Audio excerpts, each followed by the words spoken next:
अगर आपको हमारे वीडियो अच्छे लगे तो हमारे चैनल को सब्सक्राइब कीजिए और बेल घंटी को भी बजाइए। देखो NCERT गणित सेकेंड प्रगुण का उपयोग, ठीक है ना। पहले देखो आपको हम प्रगुण का उपयोग बताएंगे, ठीक है ना। अब इसमें NCERT में प्रगुण कितने हैं? प्रगुण हैं 7। कितने दिया है? 7 प्रगुण दिया हुआ है, ठीक है ना।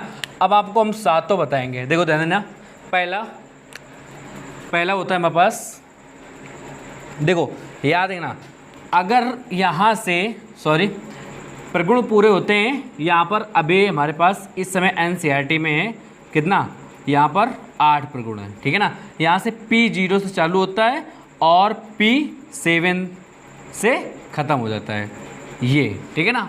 चलो अच्छा, अब आपको हम बताने जा रहे हैं। देखो ध्यान देना है यहाँ पर, तो प्रगुण है पहला P0, तो यहाँ पर लिखना है आपको प्रगुण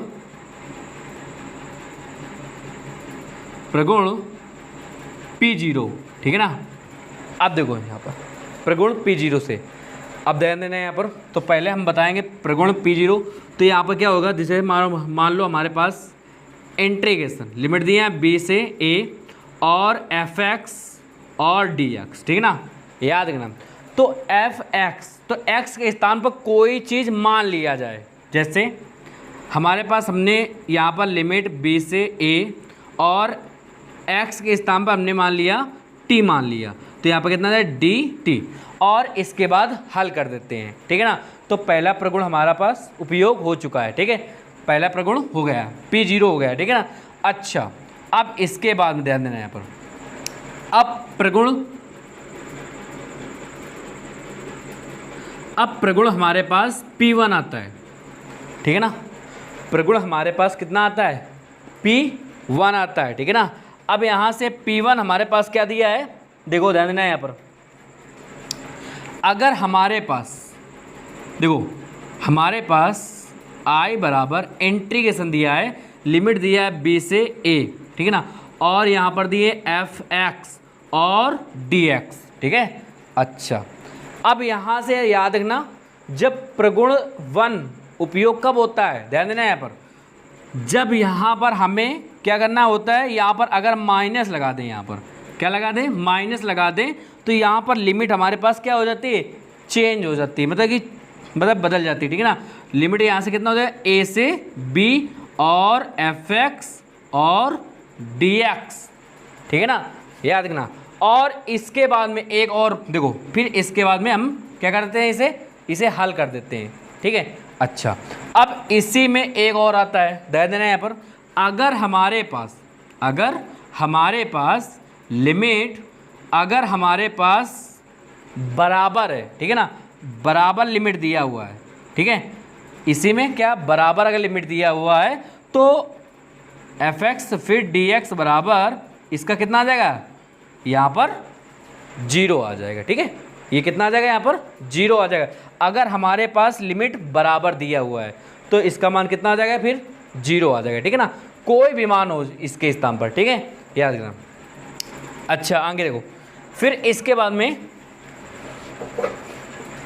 अब हमने आपको P0 को बता दिया आपको, और प्रगुण P1 का बता दिया, ठीक है ना। अच्छा,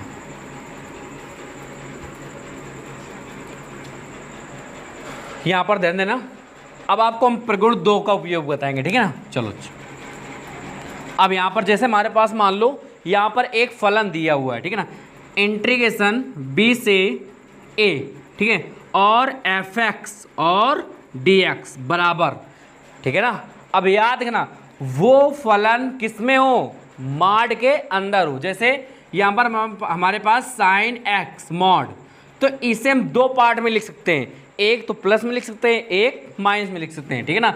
इसे एक बार क्या लिख सकते हैं? साइन x भी लिख सकते हैं और माइनस का साइन x भी लिख सकते हैं, ठीक है ना, याद रखना। जब इसका उपयोग होता है कब? देखो ध्यान देना, फिर इसके हमको 2 पार्ट लिखना होता है। देखो कैसे, फिर यहाँ पर लिखेंगे इंटीग्रेशन C से, यहाँ पर C से, देखो यहाँ पर देखो C से A और यहाँ पर fx और dx, ठीक है ना, और इसके बाद में यहाँ पर क्या लगेगा प्लस, फिर इंटीग्रेशन। अब यहाँ से देखो ध्यान देना यहाँ पर, तो हमारे पास कितना हो जाएगा c से b, ओके ठीक है ना, और फिर fx और dx। अब देखो ध्यान देना यहाँ पर हमारे पास a comma b comma c क्या है, वास्तविक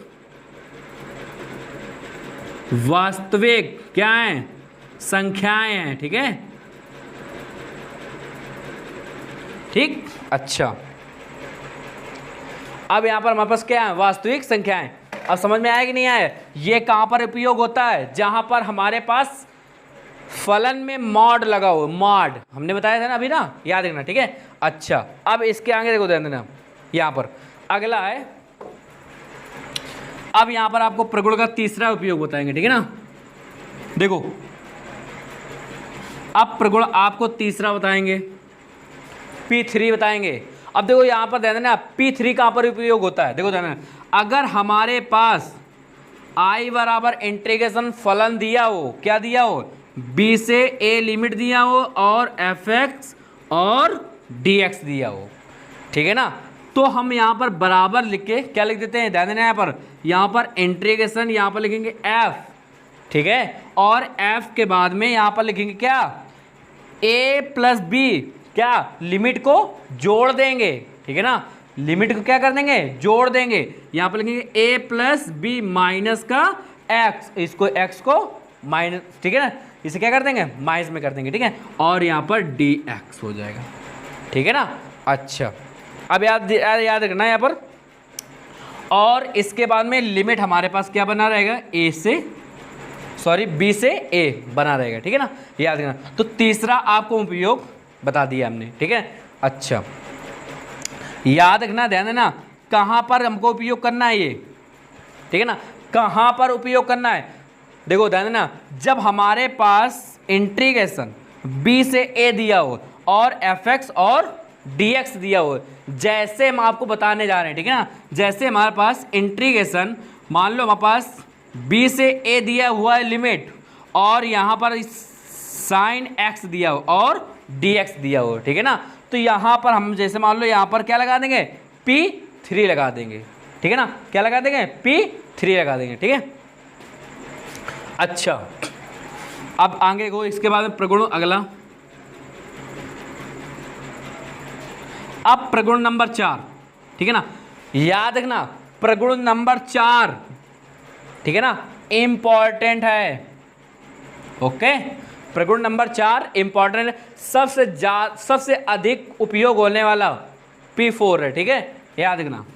यहाँ पर जैसे मान लो हमारे पास इंटीग्रेशन, ठीक है ना, यहाँ पर इंटीग्रेशन और लिमिट जैसे मान लो दिया हुआ है a से 0 और fx और dx, यहाँ पर मान लो हमारे पास एक फलन दिया हुआ है, ठीक है ना, तो हम वहाँ पर उपयोग P4 कैसे करेंगे, ध्यान देना, यहाँ पर वहाँ पर उपयोग करेंगे, देखो a से 0 और यहाँ पर लिखेंगे f और a माइनस का x dx, मतलब ऊपर वाले जो लिमिट होगा a माइनस एक्स लिख देंगे, ठीक है ना, याद रखना। जैसे देखो बताने जा रहा है आपको, जैसे मान लो हमारे पास i बराबर,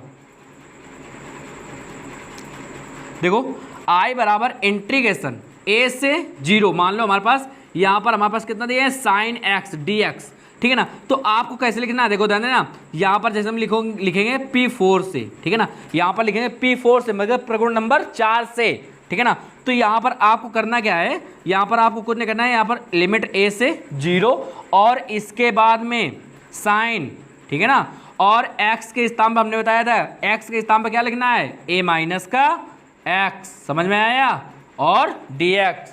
अब साइन में चेंज हो जाएगा, फिर कॉस में हो जाएगा चेंज, ठीक है ना, जो दिया हो, ठीक है ना, यहाँ पर पाई बाई का 0 दिया, पाई से 0 दिया हो और या पाई बाई 2 से 0 का दिया हुआ है, ठीक है ना, लिमिट याद रखना, ठीक। अब आपको हम बता दिया है इसका उपयोग, ठीक है।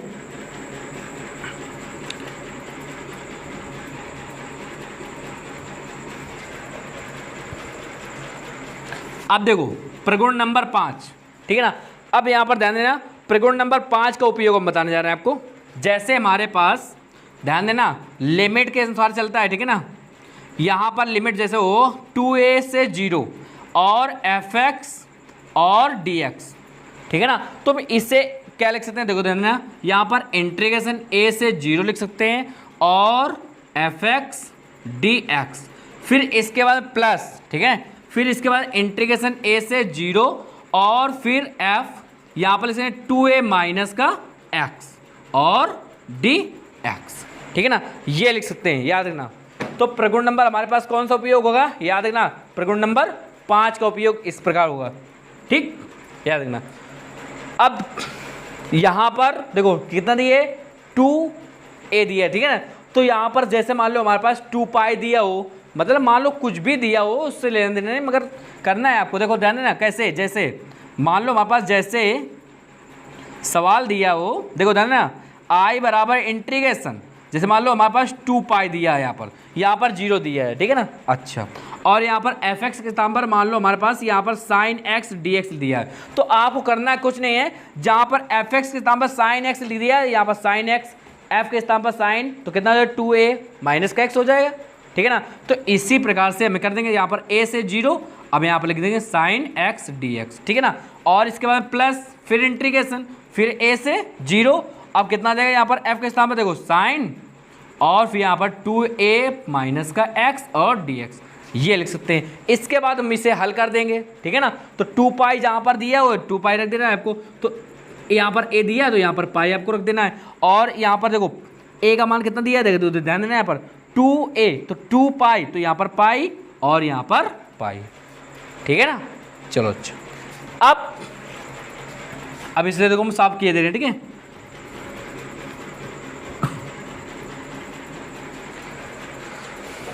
अब ध्यान देना, यहाँ पर आपको प्रगुण नंबर आपको 6 बताने जा रहे, ठीक है, प्रगुण 6, ठीक है, प्रगुण 6, देखो ध्यान देना यहाँ पर, देखो प्रगुण नंबर 6 हमने पहले से लिख लिया है, ठीक है। अच्छा, अब यहाँ पर ध्यान देना, यहाँ पर क्या करना है क्या नहीं करना है, ठीक है। अगर हमारे पास i बराबर कोई फलन दिया हो, ठीक है ना, अगर कोई फलन दिया हो तो यहाँ पर P6 का उपयोग करके, ध्यान देना यहाँ पर कितना होता है 2 बाहर, फिर इंटीग्रेशन a से 0 fx dx।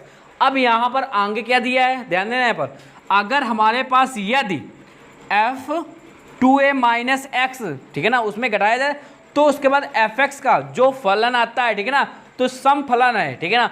अगर सम फलन है कोई बात नहीं, ठीक है। इसके बाद में यदि, इसके बाद में देखो ध्यान देना, यदि f 2a माइनस का x, ठीक है ना, बराबर माइनस का x विषम फलन है, ठीक है, क्या है, विषम फलन है। अगर हमारे पास एक सम फलन आ रहा है, एक विषम फलन आ रहा है, तो याद रखना उन दोनों का मान कितना होता है, ठीक है, बराबर 0 के बराबर होता है, ठीक है ना। कितना होता है, fx बराबर के 0 के बराबर होता है, ठीक है, याद रखना, ठीक। अच्छा, याद रखना ये हमारे पास उपयोग होता है। अब देखो ध्यान देना थोड़ा से, जैसे यहाँ पर जैसे मान लो हमारे पास क्या हो, जैसे हमारे पास इंटीग्रेशन 2 पाई से 0 और यहाँ पर आ जाए हमारे पास sin x और dx आ जाए, ठीक है ना, sin x या dx आ जाए। अच्छा, और हम यहाँ पर लिखेंगे जैसे मान लो P6 से, क्या लिखेंगे, P6 से, तो यहाँ पर P6 से ध्यान देना यहाँ पर, तो हमारे पास यहाँ पर परिवर्तन क्या कर सकते हैं, इसे 2 इंटीग्रेशन a से 0 और कितना आ जाएगा, ध्यान देना यहाँ पर sin x dx, ठीक है ना।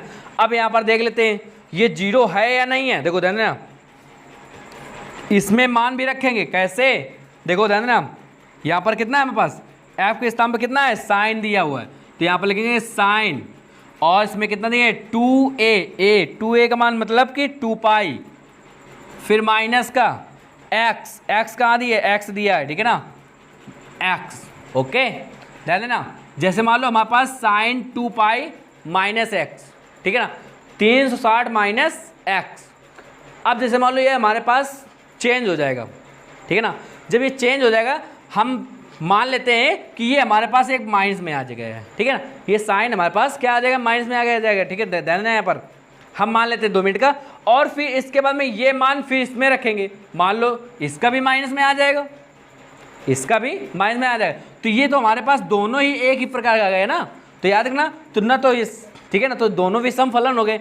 अगर याद रखना हमारे पास एक अगर सम हो एक विषम हो तो इसका मान कितना हो जाएगा, शून्य, मतलब 0 आ जाएगा, ठीक है ना, याद रखना। इसी प्रकार से हम आपको बताने वाले थे यही, ठीक। चलो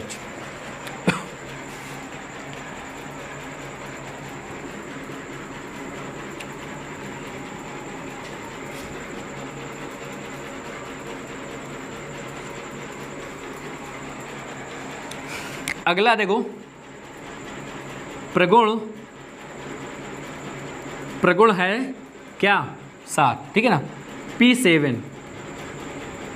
P7 बताने जा रहे आपको, ठीक है। देखो यहाँ पर ध्यान देना, यहाँ पर, ठीक है ना, प्रगुण P7 थोड़ा लॉन्ग है थोड़ा, ठीक है ना। तो यहाँ पर लिखेंगे, जैसे मान लो हमारे पास पहली कंडीशन है, हमारे पास है अगर इंटीग्रेशन a से माइनस का a लिमिट दिया हो, ठीक है ना, और fx और dx बराबर, इसके बाद देख लेना यहाँ पर लिखेंगे 2 और यहाँ पर हो जाएगा a से 0 और fx और dx।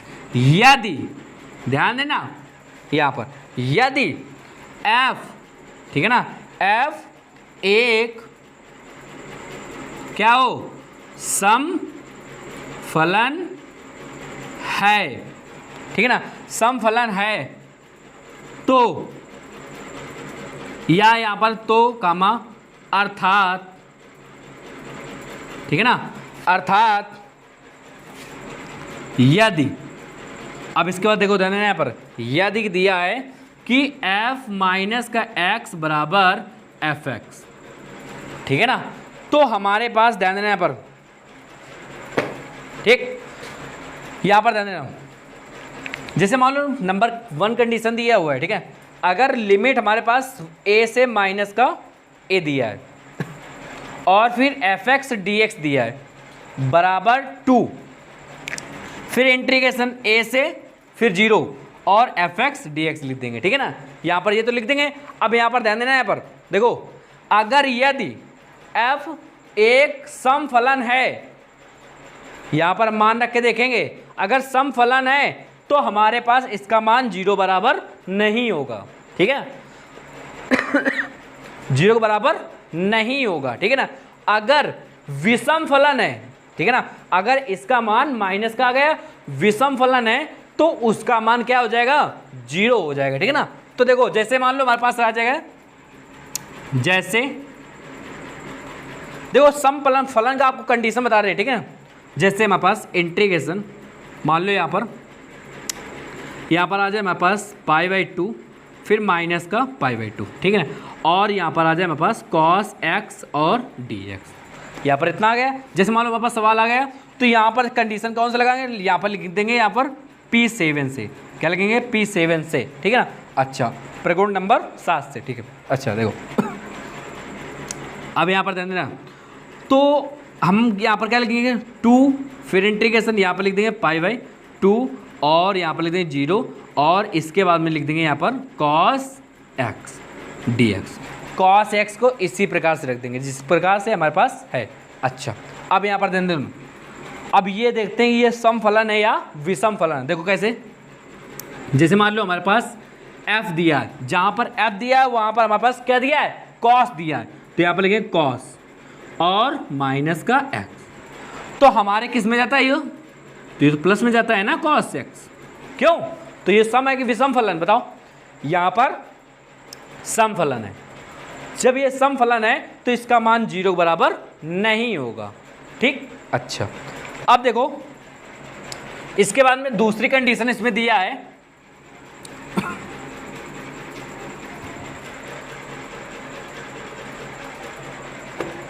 देखो अगर दूसरी कंडीशन दी है, देखो ध्यान देना यहाँ पर कि अगर हमारे पास a से माइनस का a और fx dx बराबर 0, यदि, ठीक है ना, यदि f एक क्या विषम फलन है, अर्थात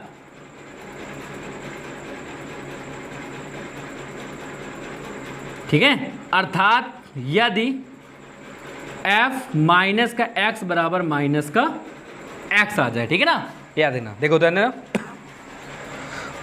हमारे पास जीरो कब होगा, ध्यान देना, जैसे मान लो हमारे पास सवाल है जैसे, ठीक है ना। देखो जैसे हमारे पास है सवाल इंटीग्रेशन, फिर इसके बाद में मान लो हमारे पास यहाँ पर पाई से माइनस का पाई दिया है और यहाँ पर दे दिया जाए साइन एक्स और डी एक्स दे दिया जाए, ठीक है। ये हमारे पास मान लो हमारे पास सवाल है, ठीक है ना।